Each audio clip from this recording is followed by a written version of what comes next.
Welcome to BKB hi-tech school. आज हम लोग एनसीईआरटी गणित कक्षा 10वीं का प्रश्नावली 5.3 का क्वेश्चन नंबर 18 लेकर प्रस्तुत है। क्वेश्चन नंबर 18 में हम लोग समझेंगे केंद्र ए से प्रारंभ करते हुए एक चित्र बनाया हुआ है। इस चित्र को हम लोग देखेंगे ध्यान से।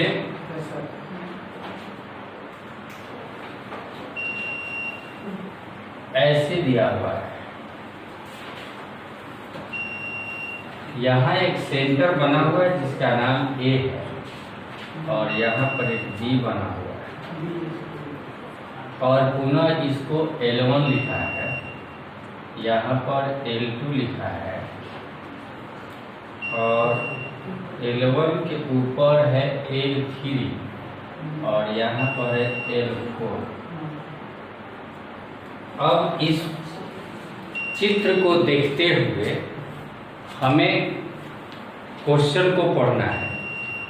केंद्र ए से प्रारंभ करते हुए, ये केंद्र है, जैसे वृत्त का एक केंद्र होता है उसी प्रकार इस सर्किल का, इसको सर्किल का भी केंद्र है ए। जैसे सांप लपेटता है ना, ऐसे इसी को सर्किल का। ए और बी को लेते हुए त्रिज्याओं 0.5 सेंटीमीटर, 1 सेंटीमीटर, 1.5 सेंटीमीटर, 2.4 सेंटीमीटर वाले उत्तरोत्तर अर्धवृत्त को खींचकर एक सर्किल बनाया गया है, जैसे कि आकृति 5.4 में देख रहे हैं। ये देखिए दिया हुआ इसमें सर्किल बनाया हुआ, त्रिज्या दिया हुआ। इसका त्रिज्या L1 के लिए त्रिज्या का है 0.5 सेंटीमीटर, L2 के लिए 1 सेंटीमीटर है ना, L3 का कितना हो जाएगा R 1.5 सेंटीमीटर। उसी प्रकार L4 का R कितना हो जाएगा, सबका R जो है अलग अलग है। क्यों R अलग अलग है? इसलिए कि ये देखिए ये छोटा है, इससे बड़ा यह अर्धवृत्त है, इससे भी बड़ा देखिए यह अर्धवृत्त हो गया और इस अर्धवृत्त से भी बड़ा यह अर्धवृत्त हो गया। तो चूंकि अर्धवृत्त का साइज बड़ा हो रहा है इसलिए उसका त्रिज्या भी बड़ा होगा। 13 क्रमागत अर्धवृत्तों से बने इस सर्किल की कुल लंबाई क्या है? इस प्रकार से ये हमने जो अर्धवृत्त बनाया 1, 2, 3, 4, 5 बनाया है। कितना बनाया है? और पांचवा के लिए त्रिज्या, जैसे चौथा के लिए कितना था 2 सेंटीमीटर, तो पांचवा के लिए कितना हो जाएगा? इसी प्रकार यह त्रिज्या बढ़ते जा रहा है। क्लियर? तो पूरे इस तरह से कितना अर्धवृत्त है? 13। यानी एपी में हमारा कुल पद कितना होगा? एपी में कुल पद 13 होगा। कितना होगा? 13 n हो गया। अब इस एपी का प्रथम पद क्या होगा? तो प्रथम पद इस अर्धवृत्त का परिधि यानी अर्धपरिधि होगा। दूसरा पद क्या होगा?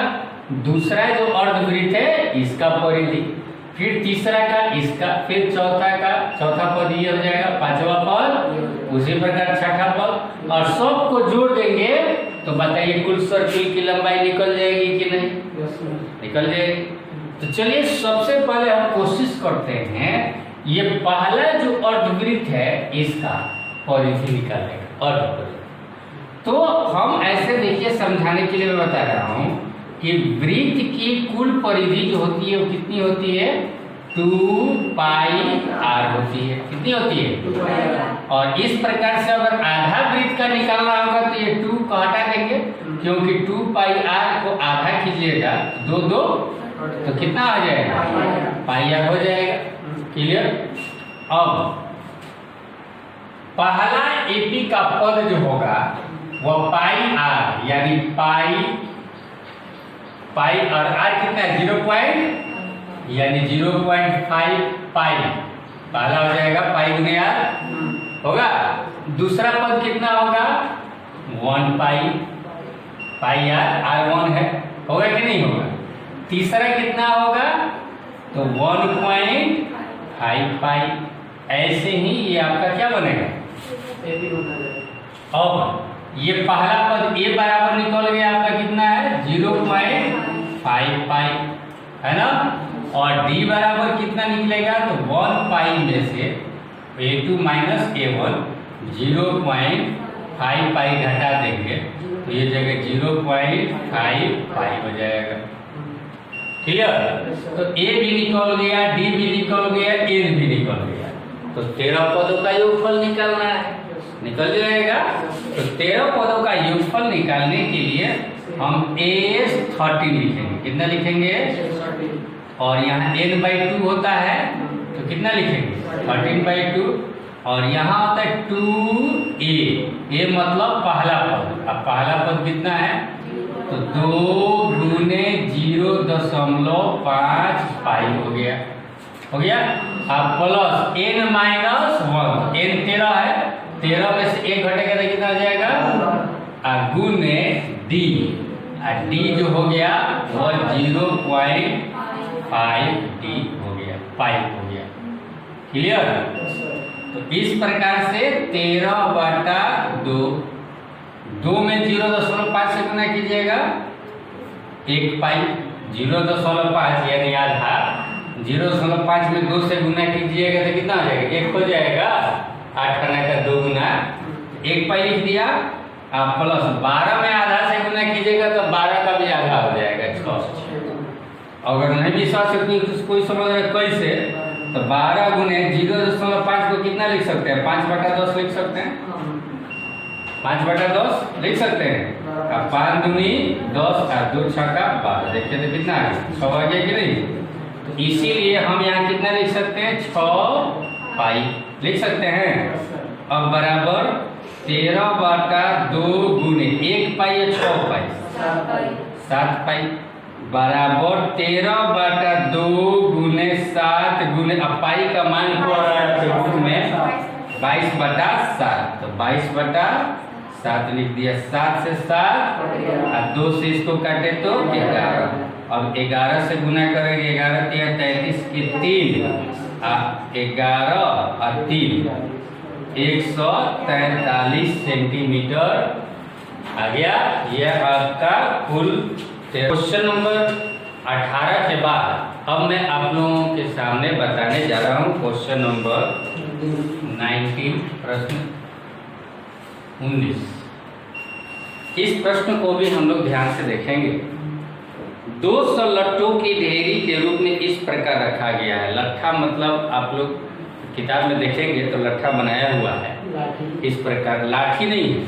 आप लोग आरा मशीन के पास देखे होंगे, बड़ा लकड़ी का सिल्ली होता है, उसी को लट पाते हैं। ये सिल्ली है, लकड़ी का सिल्ली, अपने भाषा में समझिए लकड़ी का सिल्ली सजाया गया है। क्लियर। या फिल्मों में भी देखे होंगे जहाँ मार धार होता है, लट लगा है ना, एकांत जगह पर हीरो हीरोइन जाकर मारपीट करते हैं। 200 कुल लट कितने हैं ढेरी के रूप में इस प्रकार। सबसे नीचे वाली पंक्ति में कितने हैं 20 लट, यही एपी बनेगा, ध्यान दीजिएगा। एपी सबसे पहला पंक्ति, दूसरा, तीसरा, इसी प्रकार से लट रहा है। क्लियर। और कुल कितने लट है 200। एस एन बराबर यानी 100 का योग तो कितना है 200। अब ये कितना लड़ी, पहला फिर दूसरा फिर तीसरा, को बोरा का छली समझते हैं ना, उसी प्रकार को लाइन में यह लट सजाया गया है ऊपर तक। समझ में आ गया। यही पूछ रहा है कि ये 200 लट्ठे कितनी पंक्तियों में रखे गए हैं। और दूसरा क्वेश्चन रहता था सबसे ऊपरी पंक्ति में कितने, 4 है कि 5 है कि 3 है ना, कि 9 है। सबसे अंतिम मतलब इस तरह घटाते घटाते एक एक जाएंगे कितना तक जाएंगे कि सबका योग कितना आएगा? 200 होना चाहिए। यानी आपको निकालना है n और an। अंतिम पद भी पूछ रहा है कि अंतिम में कितना आएगा और n कितना होगा। तो n जब निकल जाएगा तो n भी निकल जाएगा, तो n कैसे निकलेगा? तो देखिए यहाँ पर हम देखें a बराबर कितना लिख सकते हैं हम? 20। d बराबर कितना लिखेंगे? -1। घट रहा है ना, बढ़ता तो ना 1 होता है। 19 में से 20 घटाएंगे तो -1 आएगा। क्लियर?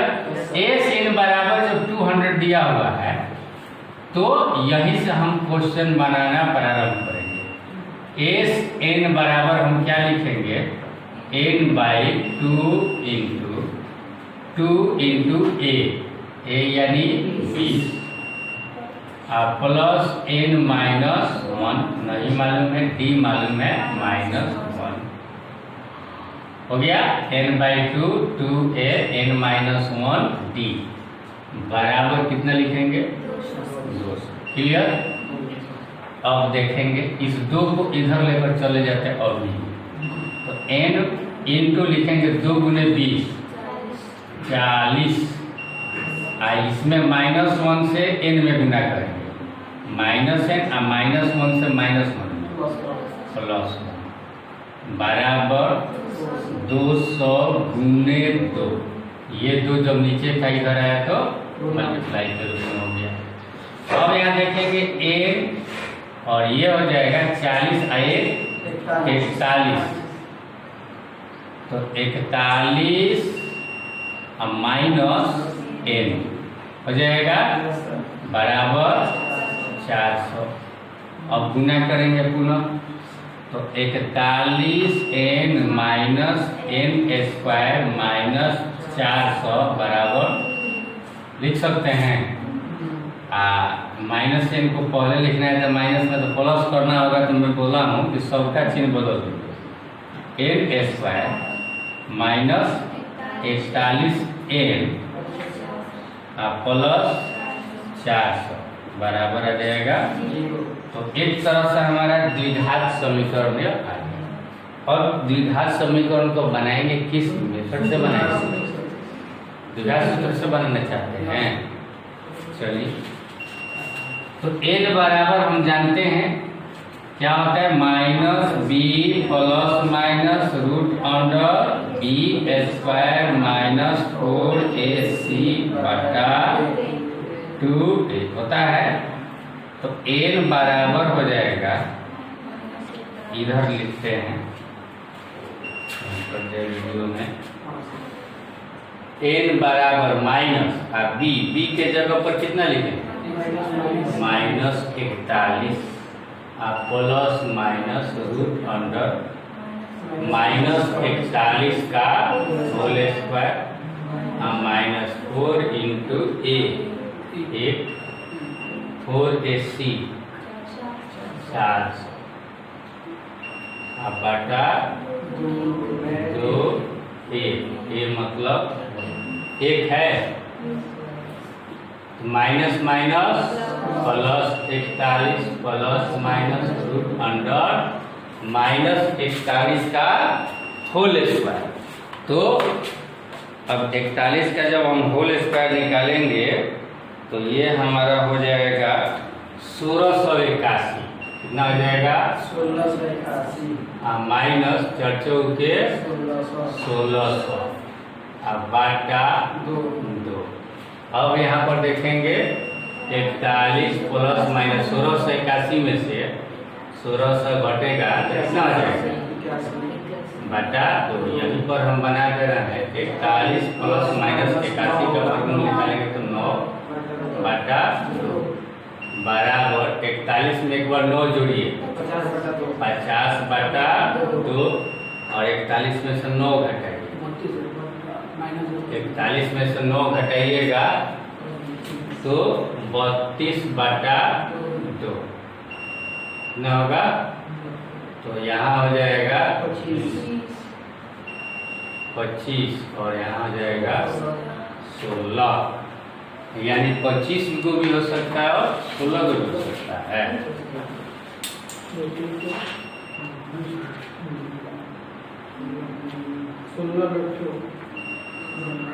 ना रहा है 16 और 25 दोनों आ रहे हैं।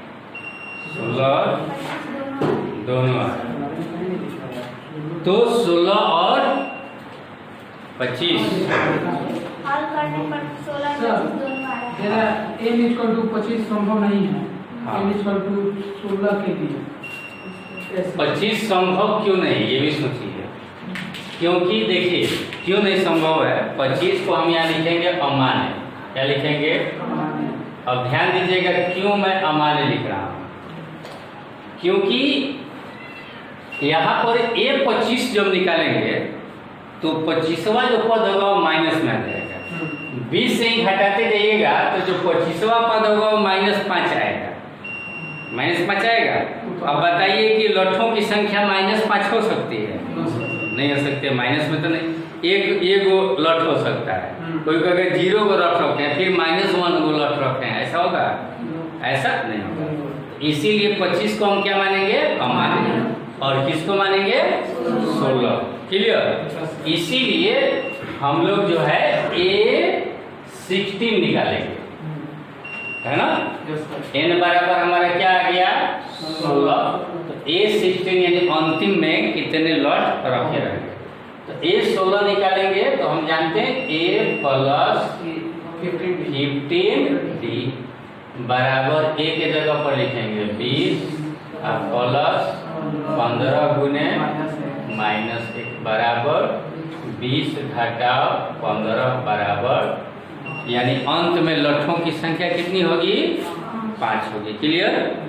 अब क्यों 25 नहीं, तो इसका भी निकाल कर देख सकते हैं। A25 अगर निकालेंगे यानी 25वां पद, तो A प्लस 24D लिखेंगे। तो A यानी 20 और प्लस 24 गुने -1 बराबर 20 घटाओ 24 तो -4 आ जाएगा सर। तो कितना आ जाएगा? क्योंकि -4 लट्ठे संभव नहीं है।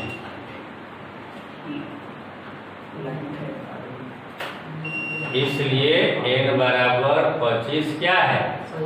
अमान्य है। क्लियर? तो ये हमारा लट्ठों की संख्या भी निकल गया और ये भी निकल गया, है ना? देखिए क्वेश्चन नंबर 19 के बाद मैं आप लोगों को बताने जा रहा हूँ क्वेश्चन नंबर 20। एक आलू दौर में प्रारंभिक स्थान पर एक बाल्टी रखी हुई है। आप लोग चित्र में देख रहे होंगे, अपने पुस्तक में भी देख सकते हैं। जो पहले आलू से 5 मीटर की दूरी पर है। ये आलू यहाँ रखा हुआ है और इस आलू से यह बाल्टी कितनी दूरी पर है? 5 मीटर की दूरी पर है। तथा अन्य आलू को एक सीधी रेखा पर परस्पर 3-3 मीटर की दूरी पर रखा हुआ है। हर आलू के बीच में कितनी दूरी है? लेकिन बस पहले आलू और बाल्टी के बीच में 5 मीटर की दूरी है। इस रेखा पर कुल कितने आलू रखे हुए हैं? 10। ये मान लीजिए 1 नंबर, 2 नंबर आलू, 3 number, 4 number, 5 number, 6 number, 7 number, 8 number, 9 number, 10 number, है ना? 10 नंबर आलू बना दिया। अब आलू रेस में क्या करना है, ध्यान दीजिए कैसे खेल होता है यह। प्रत्येक प्रतिभागी मतलब प्रतियोगी या प्रतिभागी मतलब खेल में जो हिस्सा ले रहा है, बाल्टी से चलना प्रारंभ करती है। लड़की है, बाल्टी से चलेगी, आलू उठाएगी। ध्यान दीजिएगा, निकटतम आलू को उठाती है और उससे लेकर वापस पुनः आकर और बाल्टी में डालती है। तो एपी में कुल दूरी कितना तय कर दी लड़की को? 5 मीटर। यहाँ से गई यहाँ 5 मीटर, फिर आई तो कितना मीटर हो गया? 10 मीटर हुआ। समझ में आ रहा है? फिर और एक दूसरा आलू उठाने के लिए वापस दौड़ते, फिर यहाँ से दौड़ेगी दूसरा नंबर आलू उठाने के लिए। तो 5 और 3 8, अब फिर वापस आएगा तो कितना हो जाएगा? 16 हो जाएगा। दूसरा आ जाएगा 16 मीटर। इस प्रकार से वह काम करती है ना? और ऐसा तब तक करती है जब तक सभी आलू बाल्टी में न आ जाए। ऐसे इसमें प्रतिभागी को कुल कितनी दूरी दौड़नी पड़ेगी?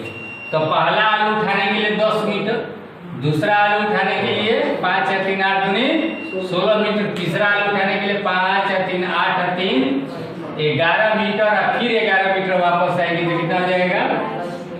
इसी से हम बात कर देते हैं n बराबर कितना हो गया? 10, यानी S10 पूछ रहा है। कितना पूछ रहा है? कोई दिक्कत?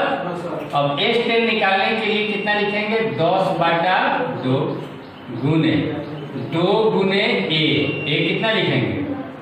आप प्लस n माइनस 1, यानी 10 में से 1 घटाएंगे तो कितना हो जाएगा? और गुने d, तो d 16 घटा 10 निकाल लेंगे या 22 घटा 16 किसी तरह कितना हो जाएगा? बस हो गया हमारा 10/2 यानी 5, और गुने 2 दहिया 20 और 9 6 54 20 74, 5 की 20 की 100 हाथ में लगा 2 और 5 7 35 और 2 370 मीटर कुल दूरी तय करनी पड़ेगी। क्लियर?